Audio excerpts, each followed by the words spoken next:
Selam hormatly adamlar. Bizim bugünkü temamız karakterler.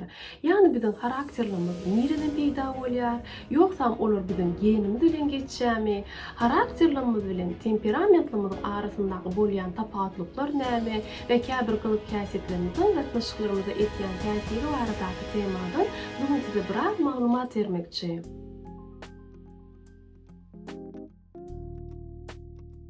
İlki bilen gylyk häsiýet näme? Oň üstüne durup geçelim hormatly adamlar. Gylyk häsiýet bu grek dilinden türkmen diline terjime edilende mühür we iz manasyny berýän bir sözdür. Yani biz dünýä gelen günümizden başlap, ol geldiğimiz yerdäki gatnaşyklaryň we wakalaryň netijesinde içimizde islesek islemesek bir programma emele gelmäni başlaýandyr. Bu programma bizim ýaşaýyşymyzyň ilkinji ýyllarynda emele gelmäni başlap, ýaşaýyşymyzyň ähli tapgyrlarynda özüni kämilleşdirip berjek bir programmadyr. Bu programma biz karakterlerimiz diýär. Karakterlerimizin emele gelmesinde hormatly adamlar esasan 4 sany faktor asyl rol oýnaýandyr. Olaryň birincisi maşgala gatnaşyklary, ikincisi sosial gatnaşyklar, üçüncüsi ekonomik ýagdaýlar, dördüncüsi de bizim ynançlarymyz bolup durýandyr. Maşgala gatnaşyklary bolanda bizim öňün bellek geçişimiz ýaly esasan da bize täsir etjek kişiler bizim hosarlarymyz ýagny ejelerimiz, kakylymyz bolup durýandyr.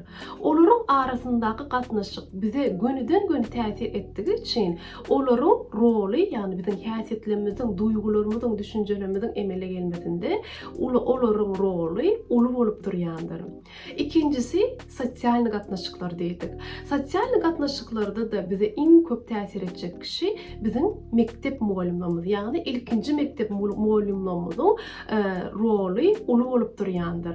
Näme üçin ilkinji mektep mugallimleri? Sebäbi biz ilkinji gezek jogapkärçilikli sosial gatnaşyklara girdiğimiz için mektep mugallimlerimizin, ilkinji mektep mugallimlerimizin täsiri uly bolup durýandyr.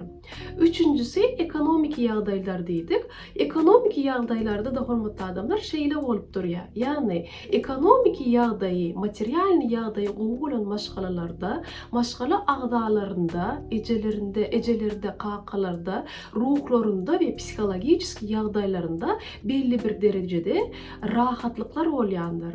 We bu rahatlyk da bolsa da ejäniň ruhunyň rahat bolmasy çağa gönüden göni täsir etdigi için ekonomik ýagdaýlaryň da karakterlerimizin emele gelmesinde uly täsiriniň barlygy görülýär.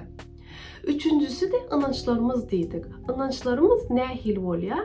Ynançlarymız biz näme ynanýan bolsak, oňa görä hereket etdigimiz için, ýani bir naturalist, ýani realist adam bilen bir ynanjy, dini näme bolsa bolsun, bir dini ynanjy bolan adamlaryň arasynda, karakterleriniň arasynda tapawatlyklar barlygy görülýär.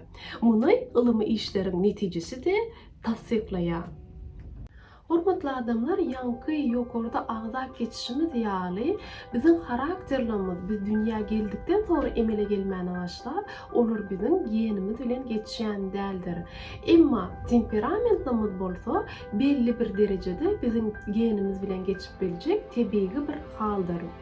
Onda temperament diýmek näme diýmek? Oňa bir seredip geçelim. Temperament diýmek bu adamlaryň akyl proseslarynyň durnukly we dinamik aýratynlyklarynyň toplumuna temperamentlar diýilýär. Temperamentlar asyl 4 topara bölünýär.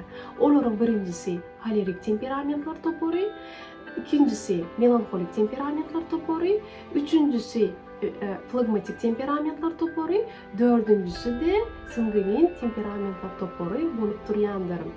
Temperament topary bir-birlerinden asyl dinamik häsiýetleri boýunça tapawutlanýandyrlar. Mysal üçin alanymyzda holerik temperamentlar toparyna girýän adamlaryň esasy häsiýetlerinden biri olaryň hujumly we reaktiýny bolmalarıdır. Olar bir iş edeninde hujum bilen ýapyşýandyrlar. Melankolik toporuna giýen adamlaryň esasy häsiýetleriniň biri olaryň duýgulary bilen hereket etmeleridir. Olar köplenç çagdaýda duýgularyna boýun bolup, depressiýa tiz girip bilýän adamlardyr. Bularyň da bir plus tarapynyň biri de duýgularynda döredüjülük duýgulary has öten bolup, döredüjülük işlerinde gatly başarmakly bolýandyrlar. Üçüncüsü flagmatik deydik. Flagmatik temperamentlar toporunun esasy häsiýetlerinden biri de olaryň akylly we paýhasly düşünip bilmeleridir. Olar duýgularyna boýun bolmaýandyrlar. Olaryň da bir minus häsiýetlerinden biri biraz soğukkanly bolýandyrlar. Dördüncüsü de sanguin temperamentlar topory. Bu temperamentlar toporuna giýen adamlaryň esasy häsiýetlerinden biri optimist olmalarydyr. Ýagny bu temperamentda bolan adamlaryň köpüsi duýgularyny aňsatlyk bilen dile getirip bilip, özlerini gowy wasp edip bilýän häsiýetleri bolýandyrlar. Görüşüňiz ýaly hormatly adamlar, karakterler bilen temperamentlaryň arasynda bir näçe tapawutlyklar bardyr. Ýagny şol bir karaktere meňzeş bolan adamlaryň aýry-aýry temperamentlary bolup biler. Muň tersine şol bir temperament, ýani temperament meňzeş bolan adamlaryň aýry-aýry karakterleri bolup bilýändir. Mysal üçin alanymyzda ähli flagmatik temperament toporuna giýen adamlaryň karakterleri meňzeş bolýan däldir. Olaryň içinde hem gowy karakterli hem erwet karakterli adamlar bardyr. Indi bolsa hormatly adamlar käbir erwet häsiýetleriň nähili emele gelişine, ýani haýsy gatnaşyklaryň, maşgaladaky haýsy gatnaşyklaryň biziň erwet häsiýetlerimizin emele gelmesine sebäp bolýanlygyna teredip geçelim. Hormatly adamlar, öňün belläp geçişimiz ýaly biziň ähli häsiýetlerimizin, duýgularymyzyň, düşünjelerimizin emele gelmesinde esasy roly maşgala gatnaşyklary bolup durýardy. Ýani maşgala gatnaşyklarynda duýgu gatnaşyklary ýeteri derejede, ýani sazlaşykly bolmaýan bolsa, huşsuz bir ýagdaýda bizde käbir erwet häsiýetleriň emele gelmesine sebäp bolup bilýändir. Mysal üçin adam ýa-da çağa maşgalasında yeteri derece söýgü alıp bilmeýän bolsa, onda o çağda hükman suratda öýkeleme we ölç alma häsiýetleriniň emele gelmesine sebäp bolýandyr. Eger tanqid edici gatnaşyklar ulanylýan bolsa, onda o çağda 200'lik häsiýetiniň emele gelmesine sebäp bolýandyr. Eger gorkuzulup östürilýän bolsa, onda gorkuzulýan bolsa çağa, onda yalançylyk häsiýetiniň emele gelmesine sebäp bolýandyr. Eger deňeşdirilýän bolsa başga çağalar bilen, onda onuň görüplük duýgusynyň emele gelmesine sebäp bolýandyr. Bundan başga da eger duýgulary böwetlenýän bolsa, ýagny sen gyýyz erwetlik etmeli däl, sen oglan ağlamaly däl diýen ýaly sözler köp ulanylýan bolsa, onda o çağda ýetersizlik duýgusynyň, ýetersizlik häsiýetiniň emele gelmesine sebäp bolýandyr. Eger şiddet ýa zorluk görýän bolsa çağa, onda onuň ýigrençlik duýgusynyň, ýigrençlik häsiýetiniň emele gelmesinde, ýani hem özüne garşy, hem dünýä garşy ýigrençlik häsiýetleriniň emele gelmesinde sebäp bolup bilýän gatnaşyklaryň biri bolup durýandyr.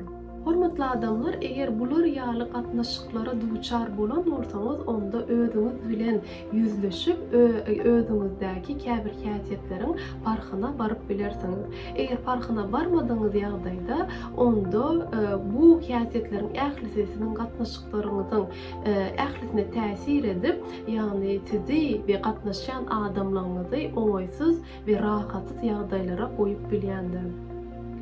Hormatly adamlar, bugünkü temamyz bilen baglanyşykly berjek maglumatlarymyz şulardan ibaret.